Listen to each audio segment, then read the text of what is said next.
Welcome to Books on Air, the podcast that tells the story behind the book. It includes insights from authors about how they compose their work, what inspires them, and what they hope you'll take away from their book. Here's your host for this episode of Books on Air, Suzanne Harris. Welcome to the Books on Air podcast. I'm Sloan Fremont, filling in for Suzanne Harris. This is the podcast where listeners get the secret story behind every book. Today we're talking about the story of Henrietta Rose, and joining me today is author Barb de la Cuesta. Henrietta Rose struggled with drinking for most of her life and is now sober. She is a naïve painter, a raconteur, a sought-after speaker at AA meetings, and a good Samaritan to some colorful young drunks. Once she was a rich and famous hostess in exotic capitals and the mother of 3 children, whom she has lost here and there. Her losses haunt her, but sobriety tickles her too. Henrietta screws up her courage to give a series of dinner parties to reacquaint herself with her brother and grandson, and gives one last grand party for them and all her new friends. So Barb, welcome to the Books on Air podcast. I'm so happy you're here. Thank you so much. So let's start out by telling the audience a little bit about yourself. I understand you've written a number of plays and you've earned awards. Can you tell us a little bit about that? Well, my first novel that I had published was winner of the Give All Press Book Award, and it was called The Spanish Teacher. And I've since written another novel. I lived many years in South America. Mm-hmm. And I've written another novel set in Latin America since then, as well as long ago some plays. Yes, well, and the awards, what I was reading in your author bio sound amazing. And you were a playwright in residence at the Syracuse stage? Yes. And what was that like? That was interesting. I belonged to a group that gave staged readings. I learned a lot with this group, and we were very close. It was a wonderful group. We read each other's plays. We put on each other's plays. And that was when I lived up in Boston. Wow.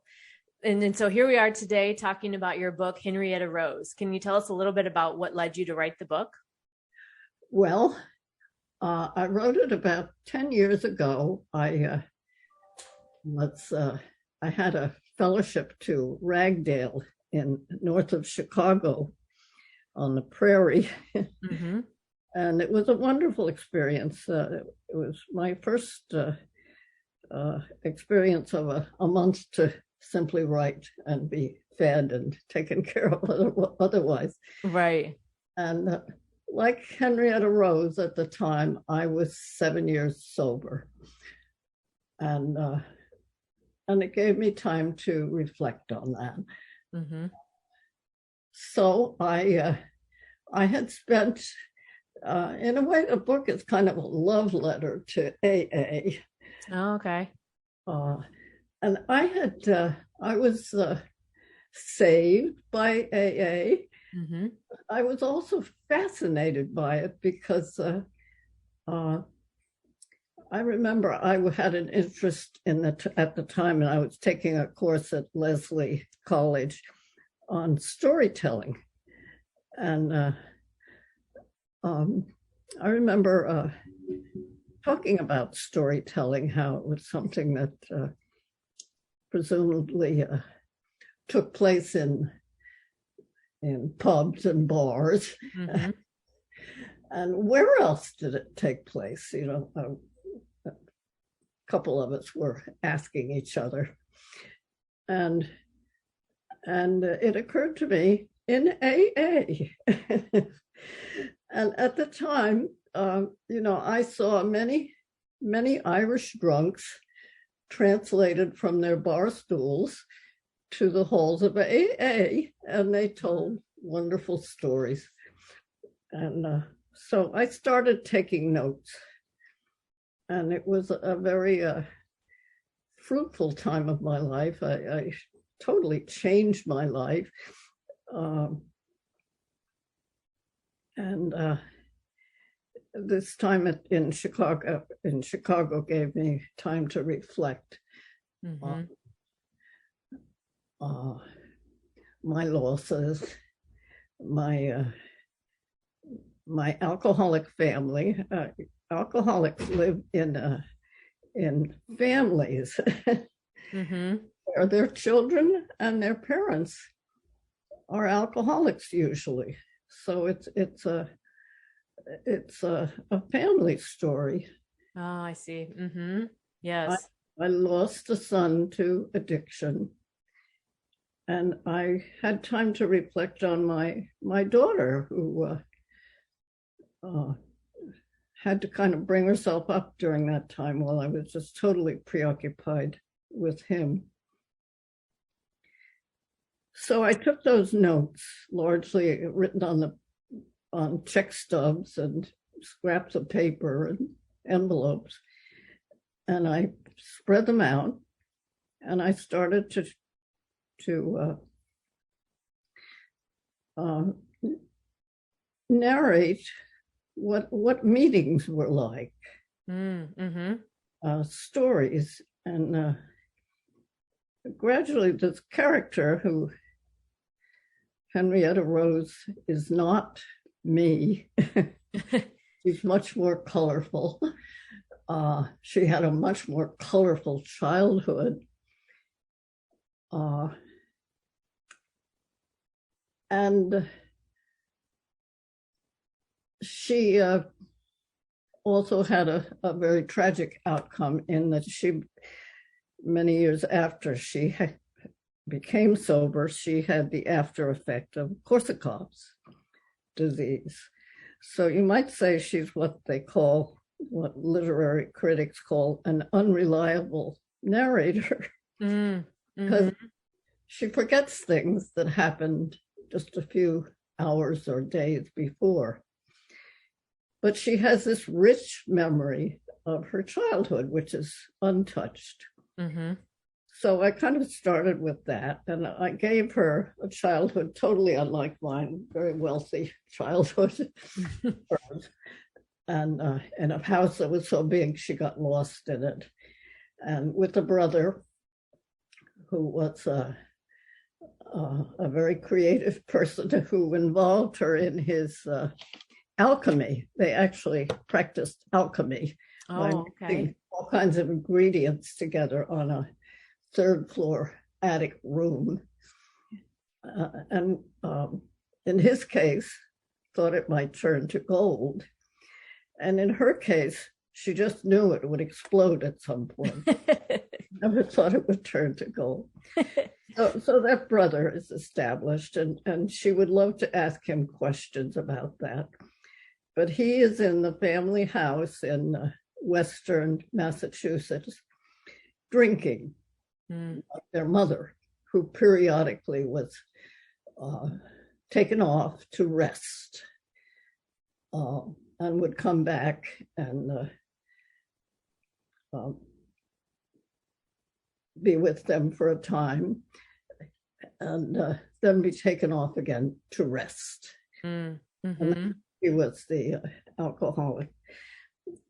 And so it sounds like you took you took the stories that you had from your own life and wove them into a character, Henrietta Rose. And you were able to, do you feel like you were able to tell your story through Henrietta, at least parts of your story? No, I think I told the story of another drunk. The one part of her story that is like mine is, not that I was a famous hostess, but I did live abroad. I lived in Latin America for many years. And in Henrietta, with traveling with a husband who worked in foreign capitals for a company. And I did give parties, but nowhere like the parties that Henrietta Rose gave. And I did experience the same kind of elation that she does in AA, and kind of finding my life becoming richer and richer. And all the meetings were based on meeting that I actually. Okay. Right. Yeah. And so through your book, Henrietta's life was full of, it sounds like, peaks and some real valleys. So what triggered her trip into sobriety? Well, what triggers it is the brick wall of being unable to go on drinking, and finding yourself in embarrassing situations. I think in both of our cases it was embarrassment. Yeah. Henrietta Rose was much more of a lady than I am, and she had a kind of reputation to keep up, and she simply couldn't keep it up anymore.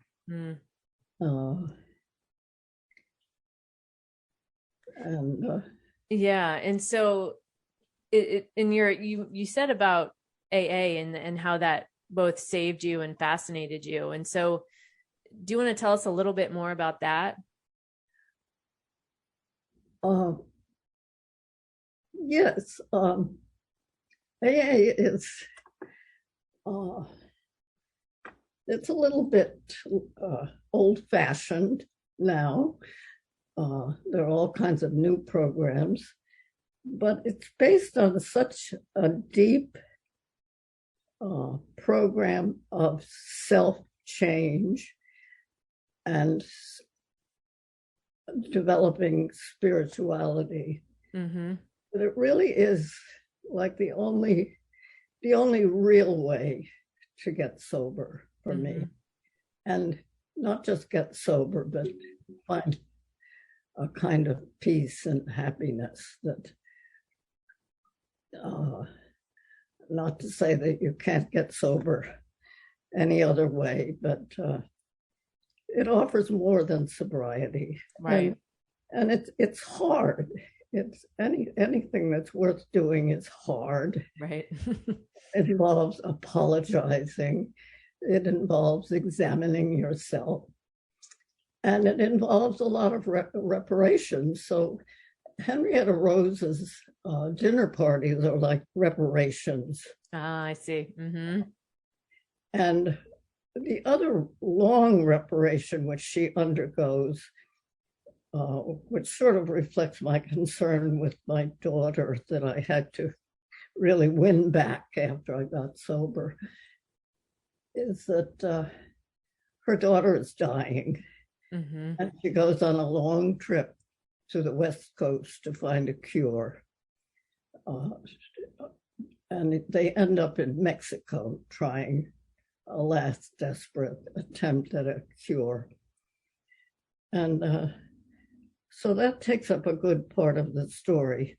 And the long talks she has with this daughter. And then the grandson that she invites to several practice dinners is the son of that daughter. Okay. He is also getting into drugs. So it's, the family, it's the repetitions in families. Well, and it becomes normal. If you see that, you just assume it's normal and you don't know any different. Totally unlike most families.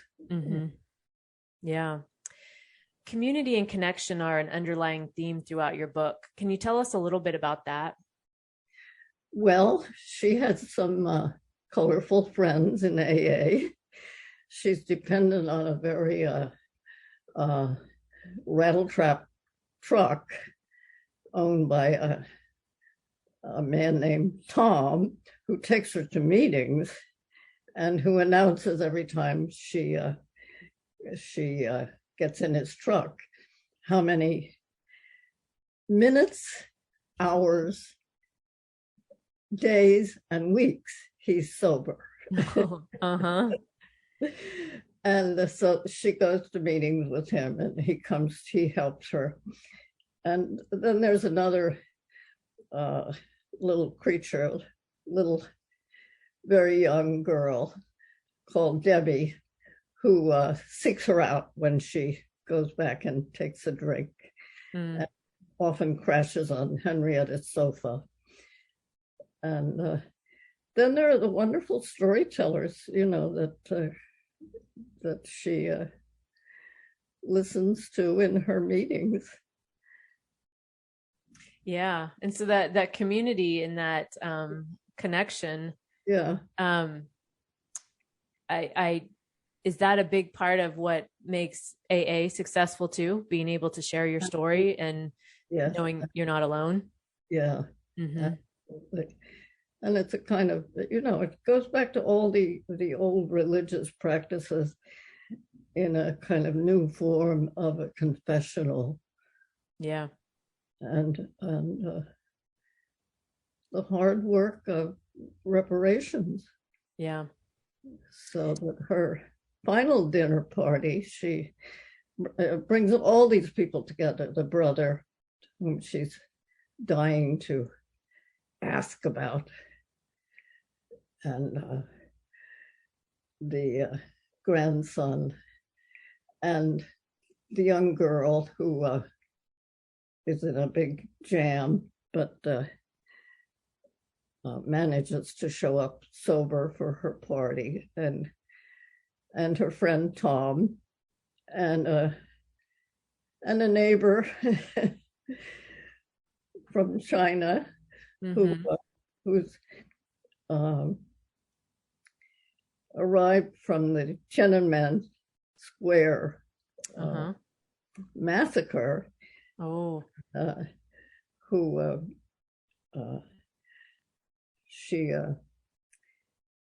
what she shares with him is he's riding around without a helmet and without a light on his bicycle, and she tells him about some bicycle accidents she had when she was newly sober. And, yeah. And so what was one of your favorite scenes that you wrote about in the book? Well, I think that was my favorite, the final scene. And some things that just were totally made up, like the beginning scenes of her childhood, the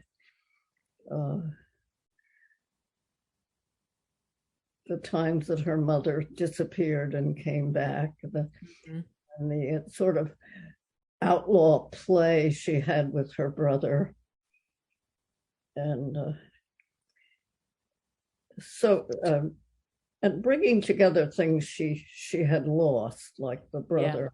And the fact that she didn't go home to the family house where he's slowly drinking himself to death is that she fainted on a train going there and ended up in a HUD subsidized apartment in Waltham.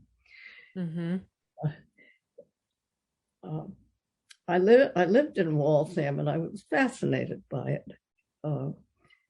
The historic immigration of the city, and the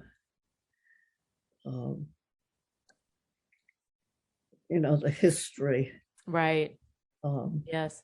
So actually, Henrietta Rose is part of a trilogy, and the first book of the trilogy is really about Waltham. Okay. And what's the title of that book? That's called Adam's Chair. Okay. Written in poetry. Oh, okay. Yeah. Yeah. And I'm going to put the links in the show notes so the listeners can find how to get your book. So I'll be sure to include that as well. Yeah. Yeah. Well, that's not published. An earlier version called Rosamundo has been published. Okay. Yeah. What are you most proud of as it relates to your book?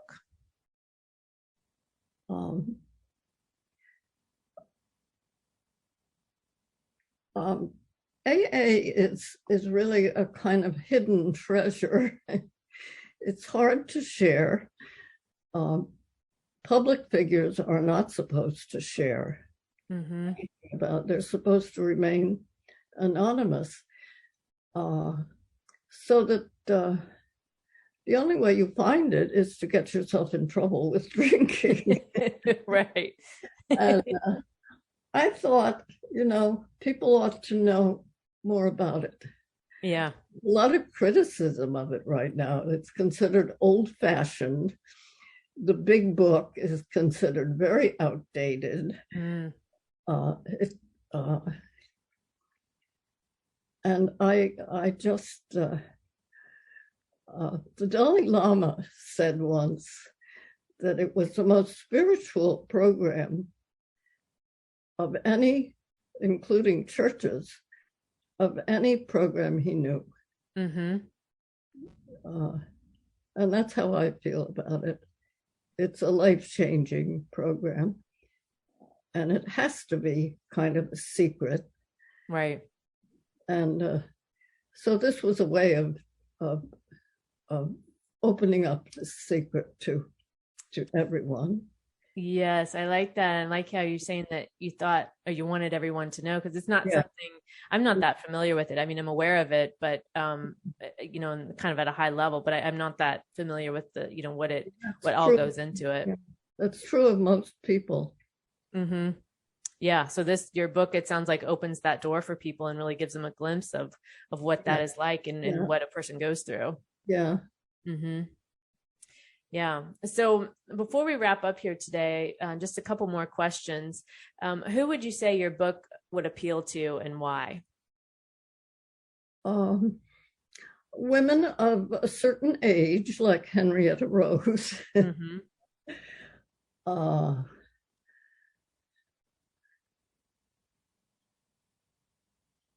I think of Ann Patchett readers. Anyone interested in a woman's life at a deep level. Mothers, maybe therapists. Yeah, it sounds like, and being able to tell that story, and like you said, at a deep level, right, to really understand another story. Yeah. Yeah. Henrietta Rose is interested in giving a little hint of her life to her grandson. And I think there are a lot of us like that. Yeah. And it's important that that's heard. I think it is. So, my guest this week has been Barb de la Cuesta, author of the book Henrietta Rose. Barb, I want to thank you for joining us this week. And before we close out, what do you want to make sure that the readers take away after reading your book?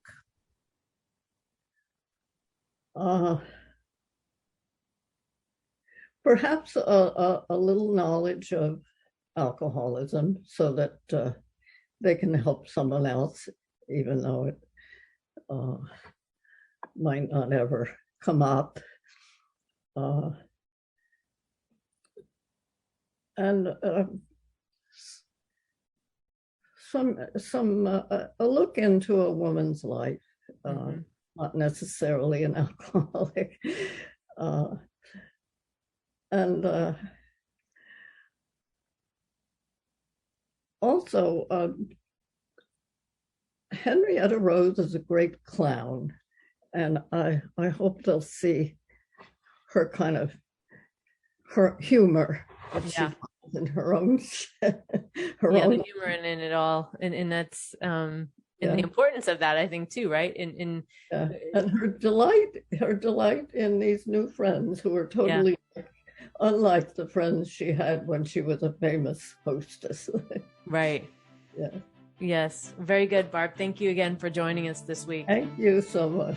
I enjoyed it. Good. You can find more about the book Henrietta Rose on Amazon, and I'll link to that in the show notes, so be sure to check that out. You've been listening to the Books on Air podcast, brought to you on webtalkradio.net. You can also hear this podcast on Spotify, iHeartRadio, Stitcher, and Apple Podcasts. I'm Sloan Fremont, and I hope you'll join us for the next Books on Air podcast. Remember, you never know who's going to be here, and you never know what we're going to talk about. Thank you so much for listening.